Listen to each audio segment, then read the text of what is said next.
Today I'm in Sasebo, Japan, and I'm gonna do a little bit of cave diving. Today we're gonna go look at a World War II bunker. It's a cave up on Yumihari Mountain. Come along.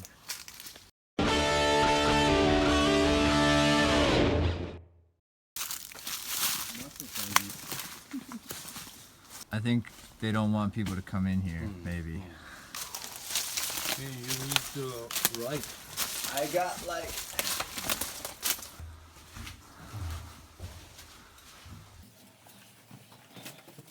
Oh. Oh. Caved in a lot. Yeah. Whoa. Oh, Look at that. very cool. It's either an escape route or this was for ventilation. Yeah. This one is a much bigger entrance or air hole. Look at this. Apparently it's collapsed.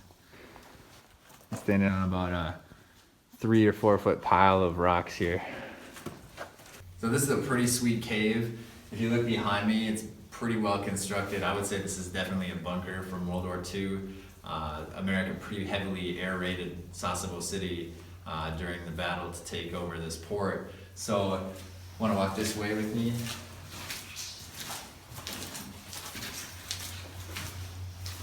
can see the bricks here left over, pretty sturdy construction. Although this section right above here has caved in over time and left quite a bit of rubble here. I always get surprised when I see people with beer kegs in here. Like, do people come down here and drink, or is this just like a garbage disposal? I don't know. I don't think I'd want to drink down here, but you know, maybe underage kids or something trying to hide. Good place to get away. So one thing I always do when I'm down here, I try to find some writing on the walls or some clues about what was going on here. Definitely haven't found anything yet, but a friend of mine who's taking the video right now finds it kind of interesting. There's no graffiti or anything. Like, nobody's really vandalized this place. There's some garbage in here, and that's, I mean, I guess I understand that, but no graffiti in this cave, no vandalism. People know about it, obviously, but they've just left it, which is kind of cool. I bet this thing looks the same as it did 50 years ago.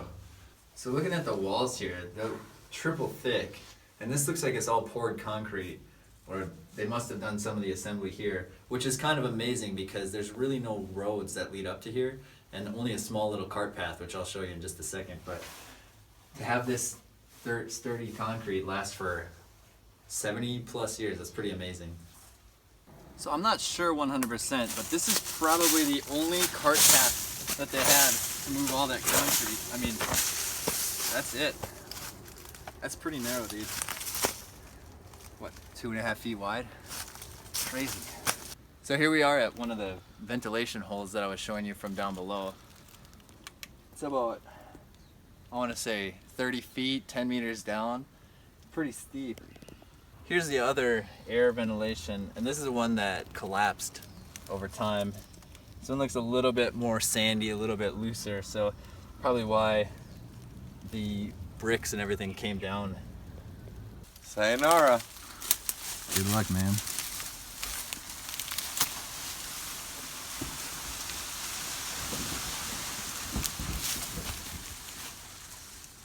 Don't kill yourself, man. Woo! So today on my cave hike, I'm joined by my friend from Sasebo, Masa. Masa, you said your grandma's also from Sasebo. How long ago was she born? She was born 100 years ago. 100 years ago? Here in Sasebo? Yes. So she was in Sasebo during the Second World War? Yeah, 18 years ago, Second World War started. So very hard attack.